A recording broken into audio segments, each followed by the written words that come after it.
Welcome to Vaughan Garage. This is my very first YouTube channel series that's going to be a document and bit of fun of building this project. This is my 1984 Porsche 944. It is a non-turbo, so that means it's not the chassis 954 for those who know chassis codes. This is specifically the 944. Now, the part of this series and doing this channel is simply just going to be a growth development as you guys get to watch this get put together, the monster that it's meant to be. Now, it originally was going to be built as somebody else's race car. It was going to be stripped down, parts, cage, done, everything. But unfortunately, that adventure just did not pursue and move forward. And I thank that person and that team very much. I'm going to shout out to Wolfsburg Automotive in Memphis, Tennessee, and specifically Pat, who has given me this opportunity to start working on my very own Porsche project. Now, the benefits of this Porsche project are that it is a dead shell. Absolutely nothing in it. Which means I can go wild. Bunkers. Wackus bunkers. Have a plethora of ideas what I want to do, but I have one main goal. It's going to be a track car by the end of the day.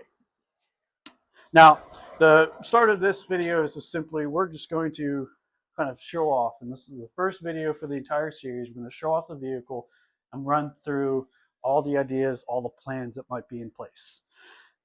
Then afterwards, we'll just go into each new video will be work being done on the car and progression throughout its lifetime. Now, the benefit of this being a shell is simply, as I mentioned, I can do whatever the hell I want to it. There are a few options I've looked into. There are the VR6 motor from the Golf R32, not the Nissan R32. Way big difference. The Golf R32 do a VR6. The unfortunate thing about that is parts and availability. So when I'm looking for an engine, I want parts. I want to have the plethora of the parts, aftermarket support of those parts, and if something happens, there's an alternative or a replacement engine. Now, a couple of those options that I have in mind will simply be based off of those two parameters, parts and availability.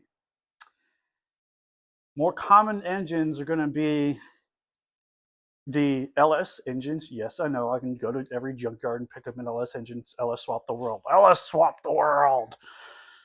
But we're not going to do that. Sorry to get your hopes up, but that ain't happening. So while the LS support is great, the engine itself, the block is light. There's a lot of work that can be done. There's kits that can be put into this.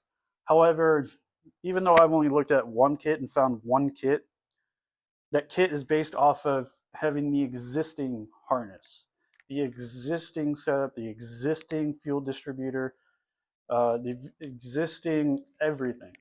Now this does have majority to all of its wiring.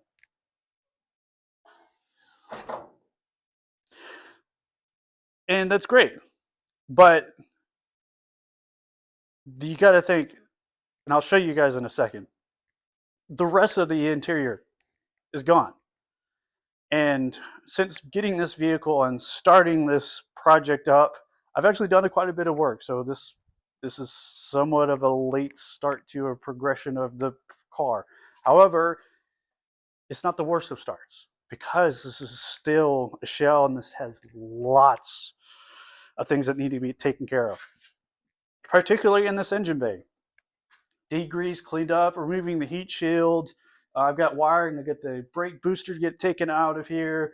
I got to redo and take out these headlights, get the whole bracket, get a bracket motor for this. Just getting started on items.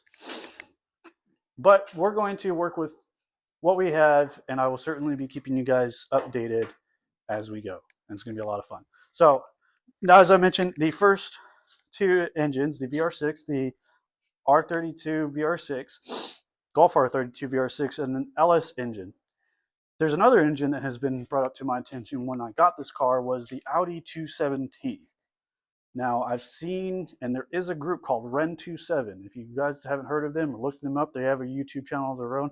Check them out. They're essentially taking a 993, 996, putting a Audi Q7 turbo into the chassis, and it fits with some wiring harness modifications, some slight chassis modifications, and then doing a full kit because the original engine is expensive to work with and expensive to repair, especially because there's a unfortunate thing called IMS bearings, and nobody likes those. Well, if you like those, you're weird. So that's an option, and I looked into that engine. It would barely fit, and we're talking barely fit. Great. Slap on a V6 Audi engine with twin turbos. Yeah, that's going to be a monster itself. However, there's another option in mind.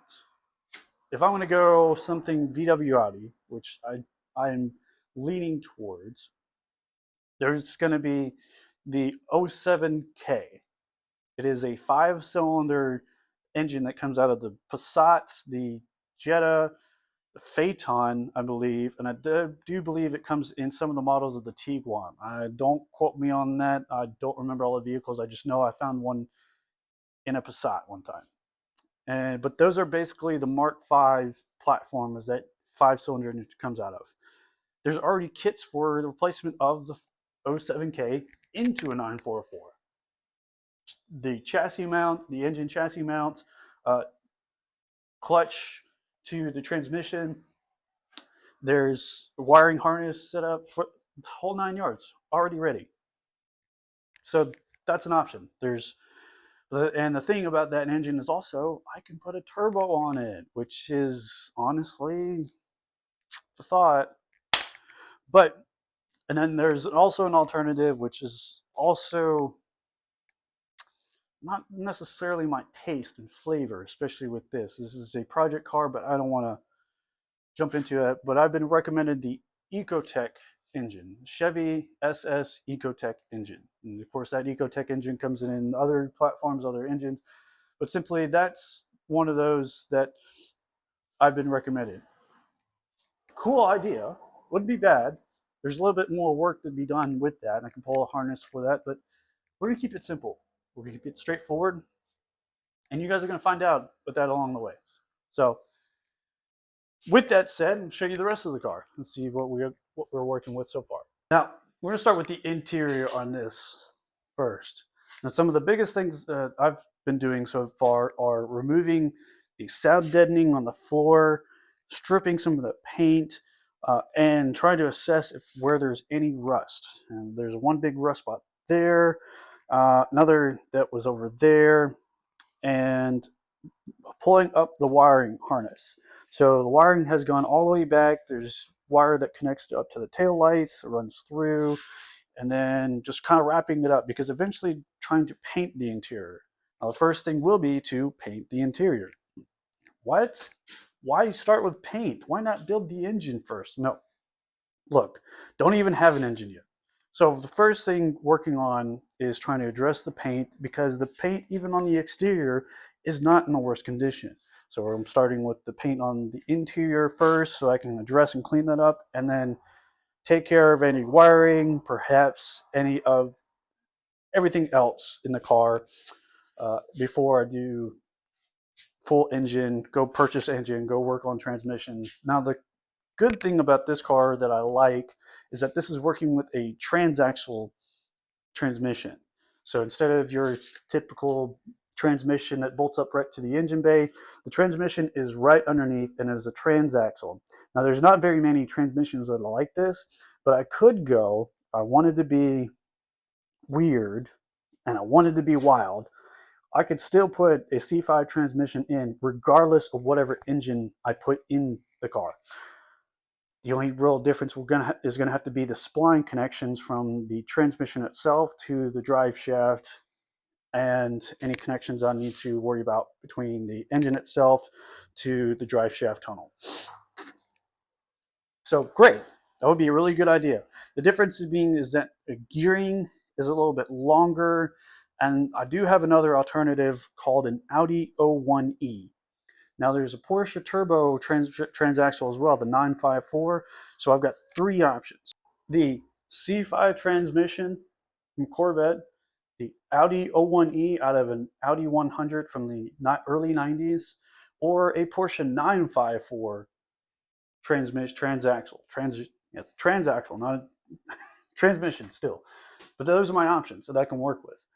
Those are still pretty good options. The differences between the three of them are going to be gear ratios. Which do I want to deal with? Now the 954 has a power limitation, torque limitation of 450, but I'd like to go beyond that if I can, close to 500. So if I'm looking to go at that range, I want something that will hold it reliably without breaking that limit.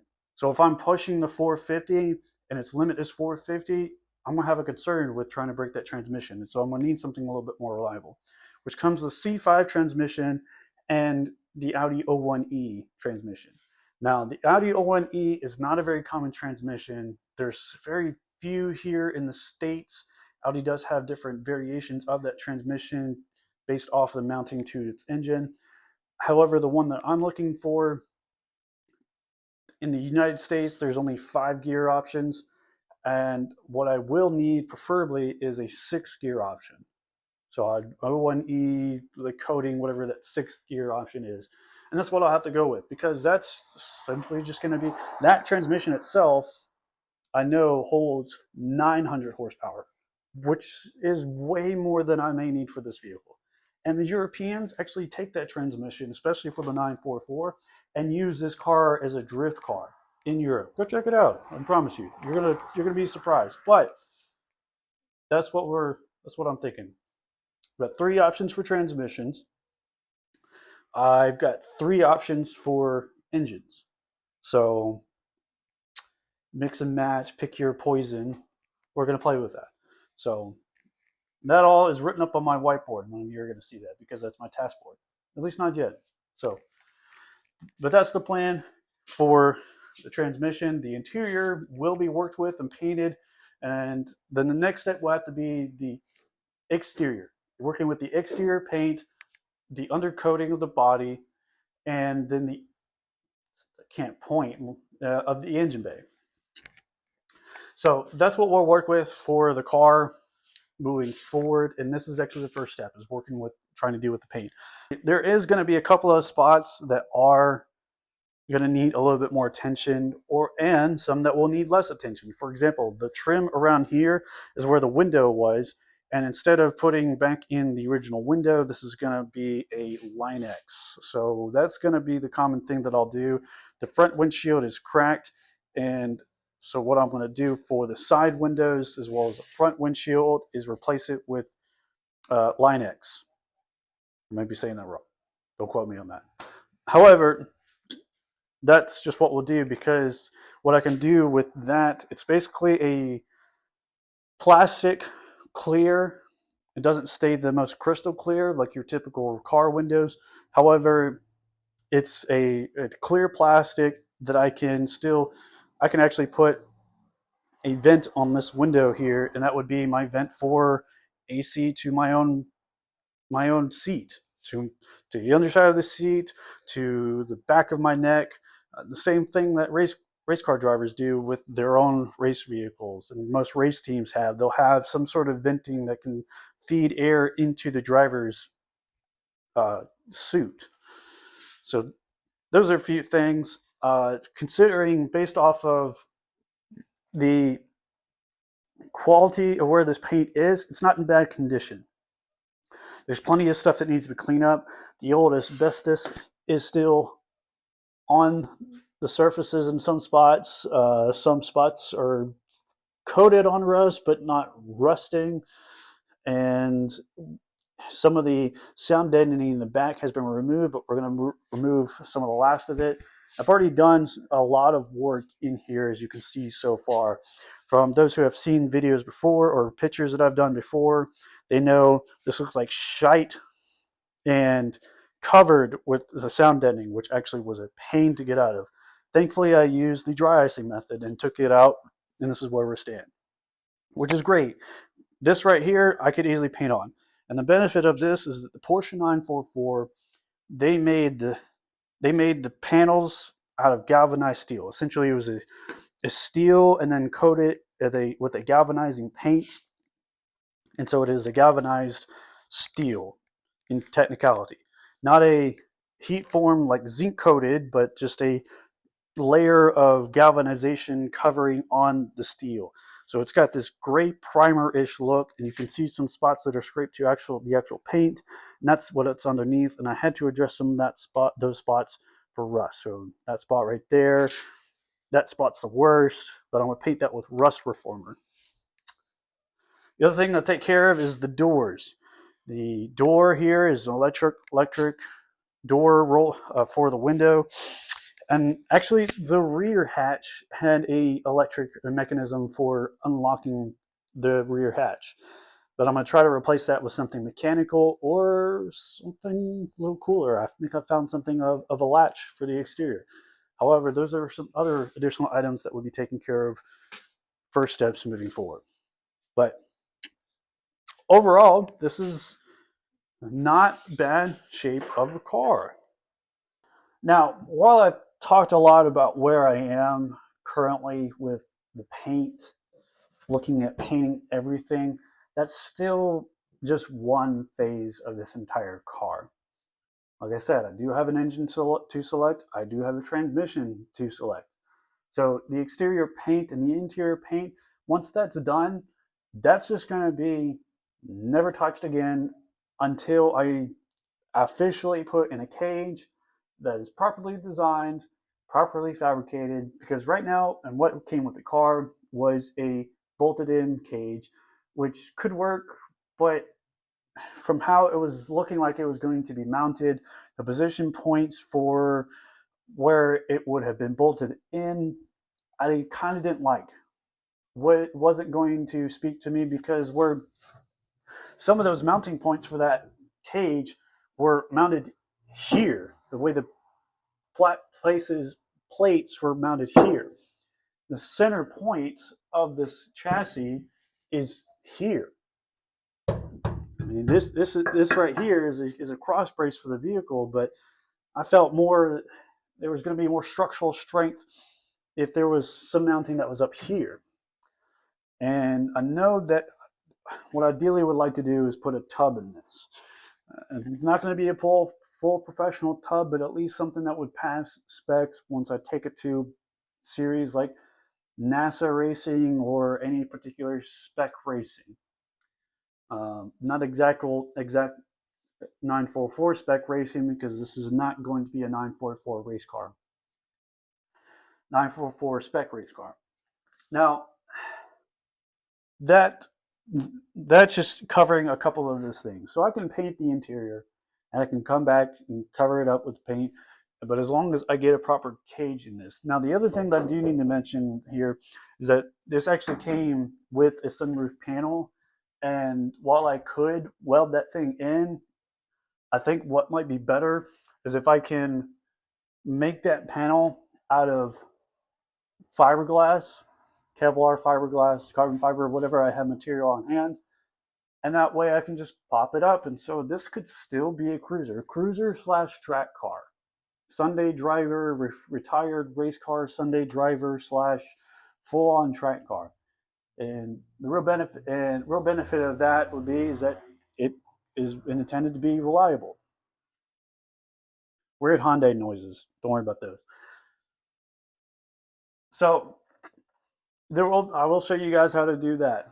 It's a simple panel, just it goes across, and then it's going to have seals replaced. And there's part of the rust that is up here. Some pieces of paint that are going to be stripped off. All of this is going to have to be down to its bare. I have a seal for the hatch that needs to be removed. I'm going to look at seeing if I want to take that out, put a fuel cell in here. Where would I mount that fuel cell, look, the whole thing. There's plenty of things to this. There's plenty of steps to this. The first thing is trying to put this in a decent shape, put an engine and transmission in it, make it drivable. Then the next steps would be the extra things. If I replace the fuel tank, the existing fuel tank, and put a fuel cell in here, the lines need to be done for that. Get rid of the rest of the wiring, put a proper wiring harness in for that. So things are going to be done in phases, and you guys are going to see a lot of this, and I'm going to be recording everything that I can and show you guys the journey. So with everything that I mentioned so far,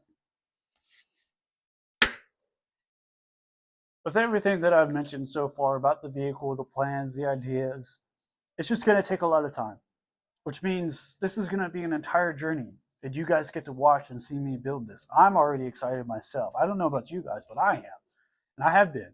I've been dreaming about this type of moment since I was a kid, having my own car, my own project to do whatever I wanted to do, and here I am. So if you've watched the video up to this point, do leave a like and a follow, and because there will be more content. This is only the start of the journey. We're only just getting started. Everything I've touched so far, there's so much more to do. So with that said, I thank you guys very much for giving me some time and showing you what I will be doing for the rest of this project. I will be creating a Patreon account so that you guys can, if you want to share donations, you can share ideas, you can send me links, you can send me other parts, you can send me things that would help me along this way. So as I've said, this is going to be a long journey, and I thank you guys very much for watching me up to this point. And like I said, leave a like and subscribe. There will be plenty more of this. See you guys.